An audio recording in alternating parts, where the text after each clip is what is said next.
Kovai BSNL நிறுவனத்தில் பணியாற்றி வரும் ஊழியர்களுக்கான 20வது அகில இந்திய பிஎஸ்என்எல் விளையாட்டுப் போட்டிகள் துவக்க விழா கோவை வஉசி மைதானத்தில் நடைபெற்றது.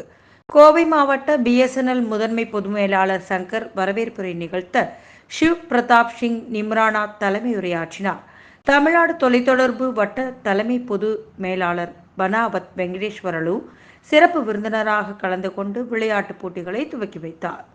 விழாவில் முன்னாள் சர்வதேச டென்னிஸ் விளையாட்டு வீரர் கே.ஜி. ரமேஷ் மற்றும் கேரள முன்னாள் கூடைப்பந்து மாநில விளையாட்டு வீரர் ஆர். முரளி ஆகியோர் சிறப்பு அழைப்பாளர்களாக கலந்து கொண்டனர். அதன் பின்னர் கைப்பந்து, கூடைப்பந்து மற்றும் டென்னிஸ் போட்டிகள் நடைபெற்றது.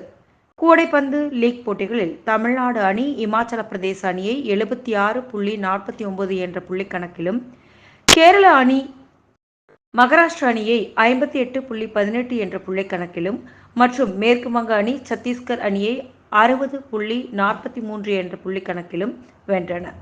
கைப்பந்து லீக் போட்டிகளில் தமிழ்நாடு அணி உத்தரகாண்ட் அணியை 2.0 என்ற செட் கணக்கிலும், கர்நாடக அணி பீகார் அணியை 2.0 என்ற செட் கணக்கிலும், இமாச்சல பிரதேச அணி உத்தரப்பிரதேச மேற்கு அணியை 2.0 என்ற செட் கணக்கிலும் மற்றும் ராஜஸ்தான் அணி அசாம் அணியை 2.0 என்ற செட் கணக்கிலும் வென்றன.